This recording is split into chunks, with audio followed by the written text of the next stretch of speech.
ముందుగా నేతాజీ నగర్ కాలనీ వాసులకు 77వ గణతంత్ర దినోత్సవ శుభాకాంక్షలు తెలియజేస్తా ఉన్నాను మీ అందరికీ. రాజ్యాంగాన్ని అమలు పరిచిన దినోత్సవాన్ని మనము గణతంత్ర దినోత్సవ వేడుకలు జరుపుకుంటూ ఉంటాం. 1950 జనవరి 26వ తారీఖు మనకు రాజ్యాంగం అమలు పరిచిన దినోత్సవం. ఈ దినోత్సవం నుంచి మనము రిపబ్లిక్ డే జరుపుకుంటూ ఉంటాం.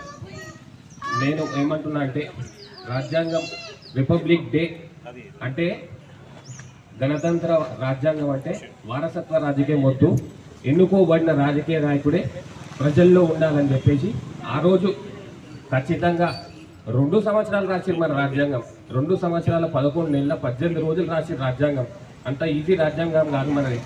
చాలా గట్టి రాజ్యాంగం. ప్రపంచంలోనే అతిపెద్ద రాజ్యాంగం ఏదైనా ఉందంటే భారత రాజ్యాంగం. అంత పెద్ద రాజ్యాంగం మనదే.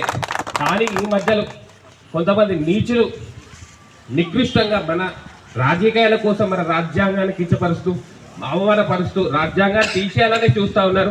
అలాంటి నాయకులకు నేను ఒకటే హెచ్చరిస్తా ఉన్నా, రాజ్యాంగం జోలికి వస్తే బాగుండదు బిడ్డ. రాజ్యాంగం అంటే మీలాగా చిల్లర చేసిన రాజ్యాంగం కాదు. ఎంతో ఆలోచన చేసి 2 సంవత్సరాల 11 రోజులు 18 రోజులు రాసిన రాజ్యాంగం ఇది.